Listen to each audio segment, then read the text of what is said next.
Malawi Today. Chachitika njani kuti tikhale ndi mpaka 13 chonchi ino man Kambila Brian and wayana so wabwelesa I think a good dimension to this discussion kunena kuti yes tikoza kupita first round okay or tikoza kupita pa 16 September ndikubezeka kuti wina mwina wabezera 50% plus 1 ndoti maplan onena kuti iyayi tikabweraso kachikenda tisakambirana atausatheka because yes amphena kunena kuti palibe amene pese alright kumano migwirizano sidatheretu ena kuzopanga mgwirizano wawo kupezeka kuti kwina walemerera kwadutsa ndena amene akhala umadikira amatajoka kufira manja number 1 number 2 zomwe kunena so vayana kunena kuti mungamazabwera second round sangaza makandidate sasintha azakhala omwe aja president running ine muzango khala no aphadikira mbuyo wanthu amene ajawa kuti mungu kaphatikizako kuti mukunyamula mavoti anu aja ngukaphatikiza however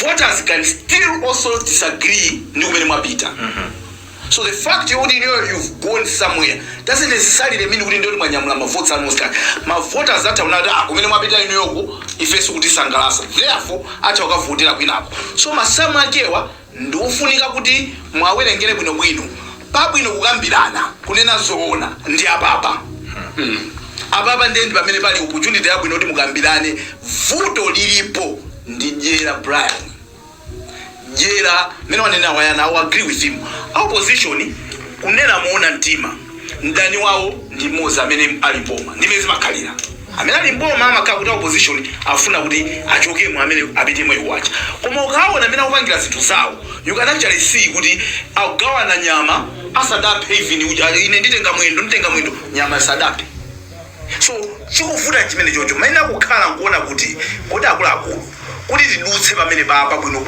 tikuyena tigwirane manja kuti gwirane manja tikuyena kuti tizikhala ukonzeka kunena kuti chono nacho tagawire kuswanzatu simungamuyitane mlendo inu nkumadya nyama iye kumadya masamba nkumana kuti ndiye takulandirani feel at home aona kuti ndikuchindwa chipongwe munthu chipongwe tusumayankhula so you don't have to say anthu amaona amene kupangira zinthu zako kuti munthu nawo ndipanga chipongwe iya fonso ndilomwero kuti tafika mpaka pa 13 chifukwa chani basi mafika pena kuti unaliye samazona kuti ndekubwino ndikangopanga zanga olo company olo tingolera chisankhozo cha mpingo ine simunaonepo anthu anayambira limodzi mpingo ndi kukula koma mwina chifukwa wina akuona kuti so bishop yutu yayi ngamati ineso bali ndikapange zanga ndewina usata ineso ndikapange zanga so at the end of the day chimene anthu timachita miss nchonera kuti nonse simungakhala sogolera nthawi imodzi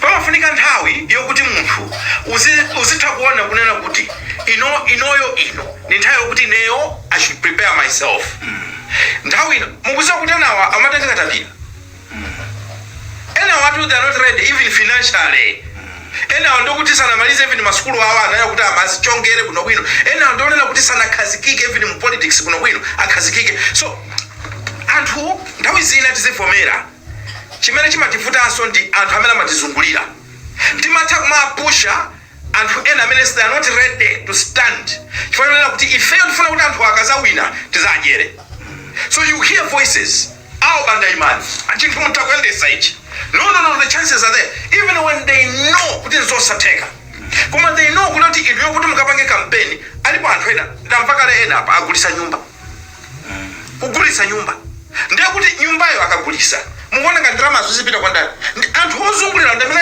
azidya nawo ndalamazo koma akudziwa zona 16 September come what may candidate wathu sangawine so chimene chonso chimene chikuvuta because my voices amene amatizungulira ndawo zina amatinamisa they don't tell us the truth atakamba apo awa timacheza before the program amakamba zonena kuti asogolereni adafotokozera kunena kuti ine nimuona ngati kuti inu mwina chifukwa cha kuti musaime how many people can tell a politician today nkunena kuti achimwene timakulemekeza koma ndimuona ngati msaime chifukwa chazifuka izi ambiri ndoko ndiwe ndani somadifuna akutuma akupasa ndalama wajaza ndani ndisinazotero. So Brian, in short, we should not have reached here. However, I hope zimesila chitike penepa ikhala phunziro kuti sankho za kusogoloko maybe we can do better. Nimalize mawawa ndikhulupirira ndi ku Zambia kumene zingachitika so izi kwambiri. So what they did, anayika malamulo okhwima kuna kuti it's not every German jack odazima. So one of the conditions ndiwonera kuti ina ukhala ndi timati anthu amene akusimikiza za candidacy yako kuchokera ku province ina iliyonse. Northern province, kuzafika ku southern province, eastern province, western province, central province, my province onse. Now the number was a big number. So but maybe let's say 10,000 people. So now we have 10,000 chigawo cha kumpoto avomere kuti uyuyu atakuima ngati candidate. We endorse him. Chigawo cha pakati, chigawo cha kumwera. You know what? It find it so difficult and when even could have say 5,000 or 10,000. You know the reason why amapanga zimenezo amafuna kuti candidate ukamaime pa usogolero wa dziko uzikhala kuti uli ndi some sort of support or some sort of acceptance from all the regions and all the provinces. So izo ndi fundo zina zimene azathu anapanga. Ifeso toganizira kusogoloko, not now. Zomapanga malamulo nthawi ya chisankho zimafuta zicha. Koma kusogoloko maybe titomazaganizira kuti Malawi, what can we do kuti munthu asamangodzuka nkoda tine basi ndimo president. This is serious business, O'Brien. It's serious business, and I wish tinamatenga chisankhochi maka cha president very serious and give it the seriousness that it deserves. Ena akoza kunena kuti ndiye kuti democracy yathu ikukhwima. Yeah. Kulondola kuyankhula motero. Yes, looking at manambala amene atenga nomination. Kupereka ufulu kwa munthu. Democracy yathu inamela nene, I think vayana namba ndi opening uje nake nalimenezo. Lainyachi. Kuna kuti ukayangana kunena kuti ufulu ukulola kuti iwe ngati uli Malawi amene zaka zako zakwana 35 ulibe milandu whatever uli ndi 10 million wasainisa soka I think kwa anthu angati I think amakasainisa if I'm not mistaken. Yeah, it's a small number. Yes, must maganti 200 kanti 100 every ujeni utsaupanga. I think kwa mapanga register kanti chipanga I think that's what. But the issue is ufulwa iwe ngati uli nzikazi kwa linoli uli ndi zokuyeneleza ukhoza kuima anthu awawa nzima kugwisa ntchito. By the way tinaphunyaso aino kuchihana akatenga yeah maana kuti palistipa okay mwaona ndaona ma videos enake kukupangidwa katundu ma t-shirt ma posters kanali kuti kaya amakaona kumene kuoneka kuti iyayi apo ndamwala. So ndikukhulupirira kuti aona apo palista papa because zimene akuprinta zija zimene zijazi za afford zija sizingakukhala zoti angoprinta wambaye, you know.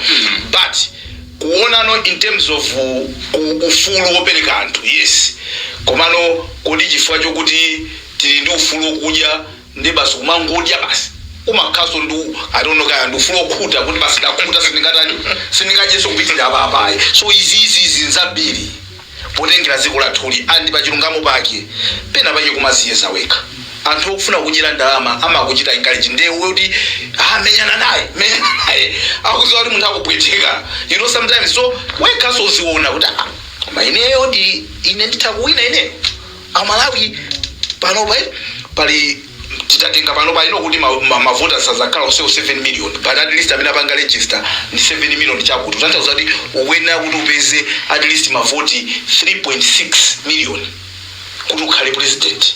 Titanena kuti onse because 50% ya 7 3.5 ena our chief angapeze di 3.6 million voters.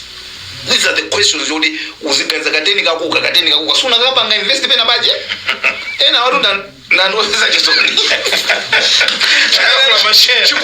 chikuapa tsama ngolomera anthuwa amene munena kuti sanga beze olo mavoti 10 ndalama zonzawo apatsidwa what is chikomana khandra zako alibe akazi wawo amene akwazo kwauza kuti ayisisi mupanga zinthu ayi 10 million 10 pena akakhala kuti I don't know kuti mina ukakhala kuti unaoneka pa ballot pacha ndi ubwino kwina kwache maybe I'm here to find out because some people they try so hard. Yes, mwina amatenga ma ballot aja ukaonesa mwina anthu kunja kwa ziku kaya kuti ana nikabikisana na udindo wa president I don't know. but to imagine kuti munthu tidamona 2019 si wasangotulukira pano pa 2025 wakalipira 10 million kaika iwe kariya chane kuti kariya candidate pali fundo ina imene ndimaiganizira kunena kuti anthu anakuvotera kukhala president chinthu chimodzi chimene chimafunikira kuti ukhale ndi boma labwino ndi ukhalenso ndi majority ku parliament, ukhale ndi aphungu onena kuti akuthandizire chifukwa paja bomali amene amapanga malamulo ndi ku parliament, ndipo boma kuti liyendenso bwino limafunika backing yabwino from the legislative council imene ili parliament yathu. Now zipani zambiri izi zimene zili apa mukati muone kuchita field kwa ma MPs ayi ngoche. So chipani out of 229 constituencies inu mwachita field 5 koma mkuyembekezera kunena kuti mukawina presidential candidate, logic yake muitenga kuti. So ineni maona ngati kuti ma constituency aja amakhala ma organizing points, amakhala malo amene amakuthandizirani kupanga campaign yabwino ma district ma constituency. Chipani chitu sichimangoyamba ku ntunda kwayi ndi ma grassroots, ndi grassroots kuli ma area, ndi kuli ma branch, nkumapita mpaka na ku district, nkumapita pa region, nkumafika ku NEC central executive ndi zina zoterozo.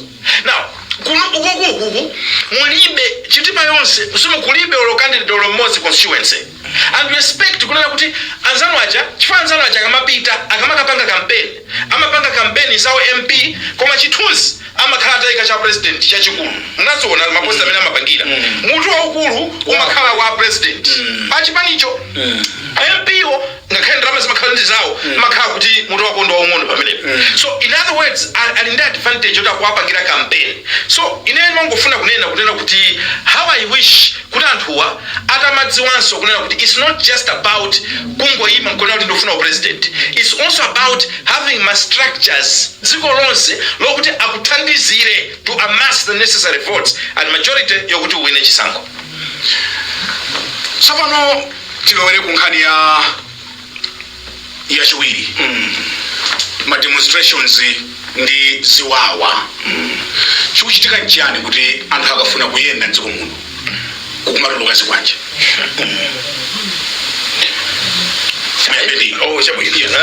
Brian, I think kumativomerezenso kunena kuti nthawi zina apolisiwa, if we put ourselves into their shoes then we would understand mavuto amene amakumana nawo. Zinthu zina zimakhala zovuta takhala tikuzona kumbuyo.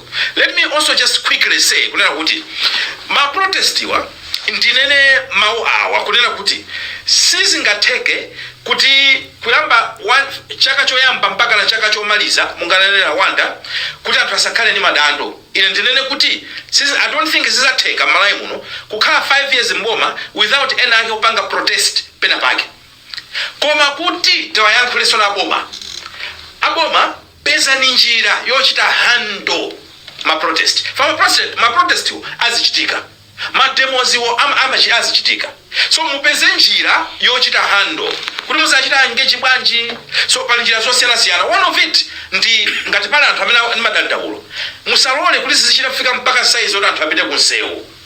Contact and dialogue kamuza nkatero aitaneni pansi anthu takhala nawo pansi mukambirane, see what you can do. Zizichita kunena kuti anthu akamapita wa demo kuja kuti komatu apandepo mainayesesa zavuta ndizo. Koma some of these things nimaona ngati kuti they are very avoidable. Anthu ena mukalola ayenda akena kasapereka chipepala chikalata chawo mukwauza pene pachaka kwa DC kandi kuti ndikwauza kuti aitalandira tamva madando anu sili kuchepesa madandalo anu ngati boma tikuyankhana anthu aja amabwerera. Ndikuona ngati boma nayonso should really improve in terms of how handling my demonstrations ngamenewa. But on the flip side tivomere alipo ena amene zimene zasanduka za business.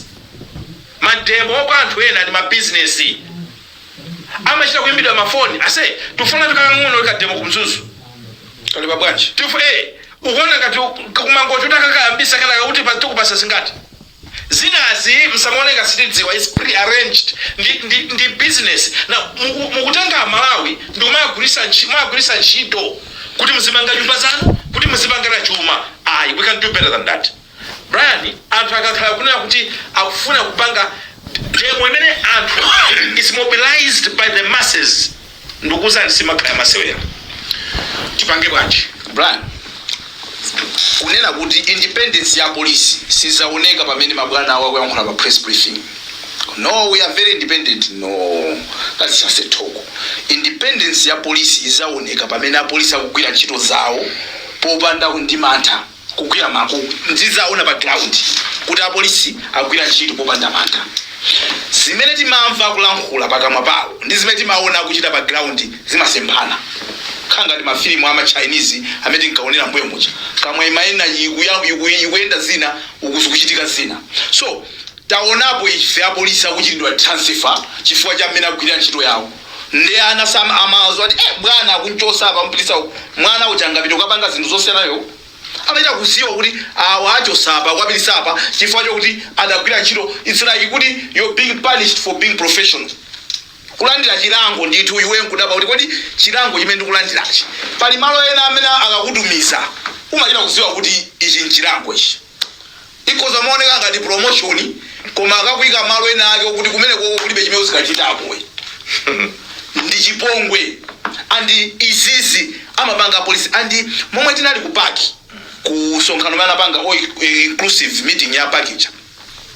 Ndikukumbukira mai Inspector General of Police Anandawo ananena kuti ifeyo chabwino ngati simumati panga trust antizagwira ntchito ndaza time DF mwina muzapanga trust. I thought kuti no ma I'm going to declare this is a woman I talk to and yama yankha mai amenewe ndimaona ngati kuti we need to invest more into the image. Why is it that people have difficulties to trust our police? See, it cannot just go away, and it shouldn't be okay so that they trust somebody and not you.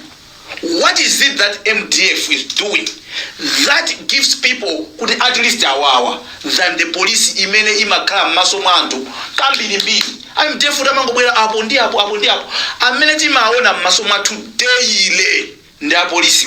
They should invest in that image. Kuti no image yathu inaonongeka chifukwa cha zimene timapangira zinthu zathu because anthu sopusai inuyo ndine ngati makhala nyumba imosi tafika kwina kwake ku nyumba ndi akupanga tikucheza ndati tani achakudya neife ngati anati kwayang'ana dad athu acha should we eat or not? And if the dad says it's okay inu ndikudya inosadya kubwera ku nyumba inu kukwapulani ine sinzaja so au no kuti mkulu wanga ataja na mkwapula. It means our dad is telling us we shouldn't be. So chief kumachitika zinthu zokuti apolisi anthu akapita kumene kuchako they are not sure kodi anthu amene tufuna tagwirewa malink sound wotani sindiphepo manja apa chifukwa palipo anthu ena ake mena unenera sabise amalandira mafoni. They cannot come in the public and admit, and we feel sorry for them because they want to be professionals.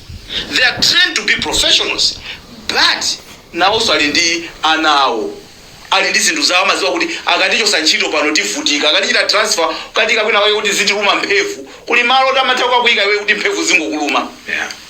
Amazusisa akazi ndi ana ngati wa polisi ali wankazi ndoda kuzusisa abambo ndi ana. So they are human beings. They know kuti iyi ndiyo vuta siti ngaigwire tikuenda tikhale sure kodi amene tikungwirayi kuseli kwake kuli ndani. So amene ali kuseli kwa azikwanjewa ndi amene ali anthu opsa kwambiri kosa amene anyamula chikwanje chifukwa kuseli kwa kuli anthu tinaona apo pakati papa kunzuzu kwatuka nkhani iyayo machudwa mayina ako iyakhanga ndi wakuti khanga ndi nduna yakuti akukanira ana anthu meko. It is very unfortunate kuti mayina even anduna azituluka ma stories asikwanje zakunzuzu iyakhanga ndi wakuti iyakhanga ndi wakuti mavenda pala issue statement. No, I think as a country we can do better. Ngati dasankha kuti tili ndi ufulu wa democracy umene umalola kuti anthu azinena zo nkhawa zawo pochita even zonetsero tikuena tivomereze sitingaugwire ufulu uja kuti pamene kuti komera ifeyo pangani pamene no even pamene zikuwawa ndi ufulu wanthu apange ife ngati nasatira tidasankha kusankha maofesi amene tidasankha kusankha maofesi amene ni consequences zawo onse ngati ife pali china chake choena kuti tikonze kuti anthu asema demonstrations why can't we go back and fix it so that people would be happy with what they're asking if it's something that we can do. If we cannot, let's engage them. Akulu zimene mukufusazi sizingateke pano pachingateke ndi ichi. The problem is sometimes people just promise tipanga zakuti anthu amakumbukira.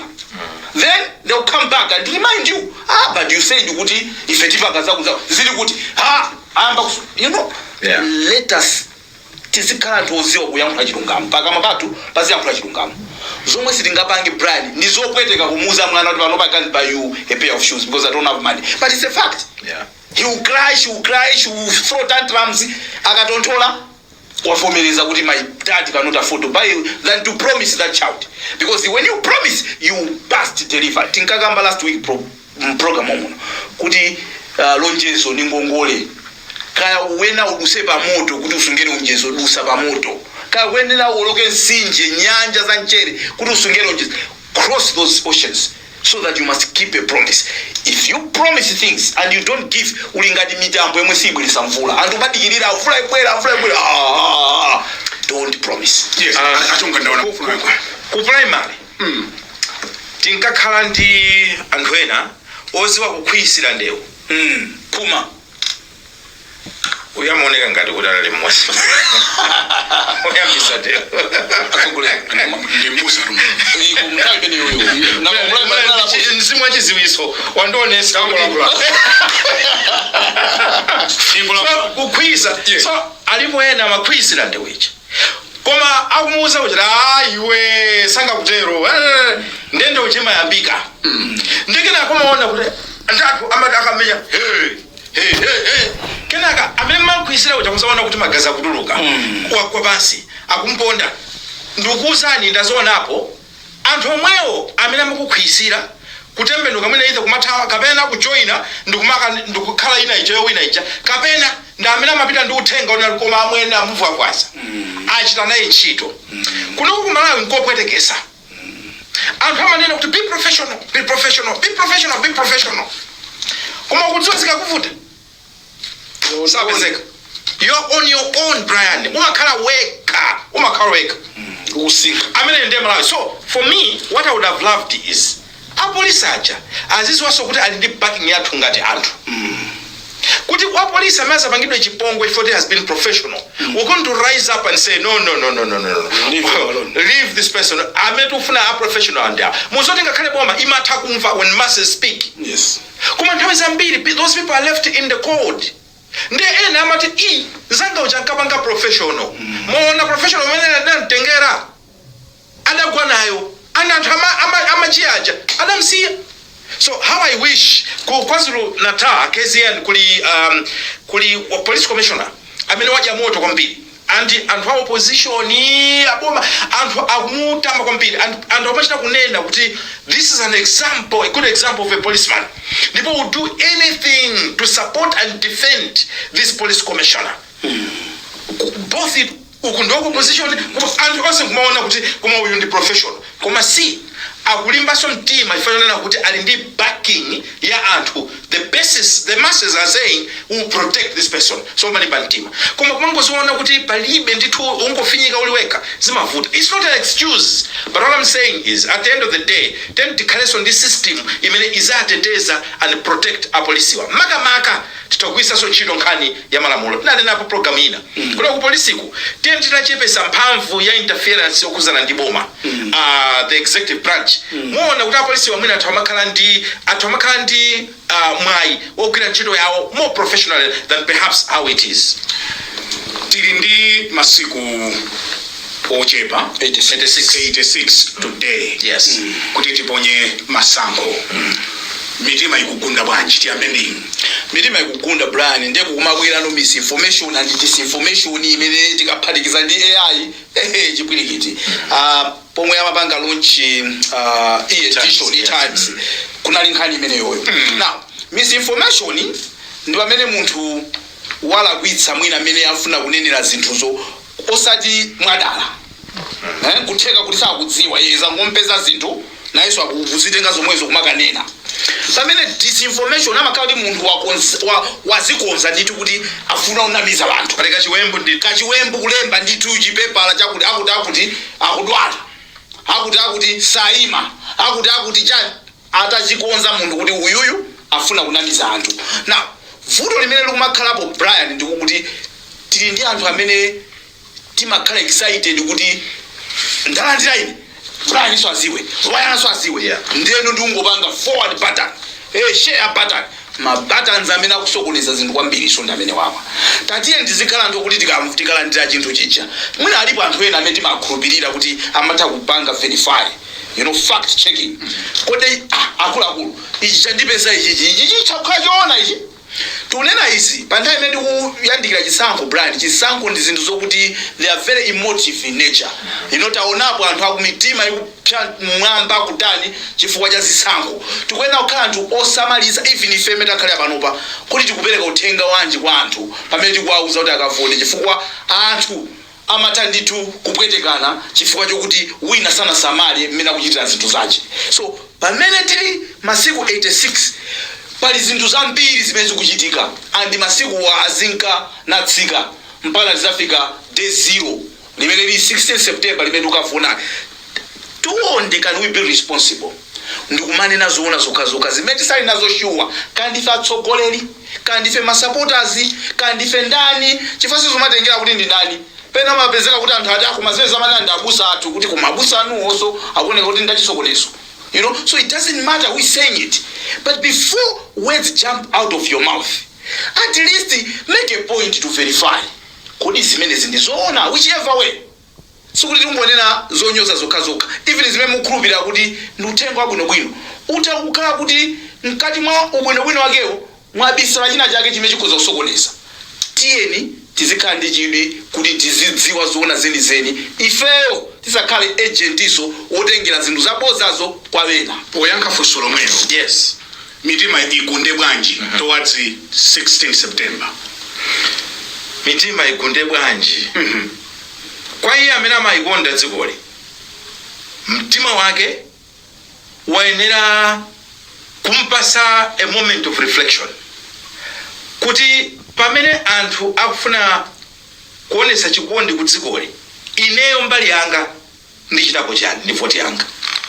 Let your vote be part of a constructive therapy to this nation. Vote yanga ndofuna isangoti ndingovota kuti akuta kuti ndivotera kuti ayi koma ineyo ndikuona kuti amene angatithandize kudera kuno ndiyani amene angatiyendese kuno bwino kupita kusogolo mdziko muno ndi ndani.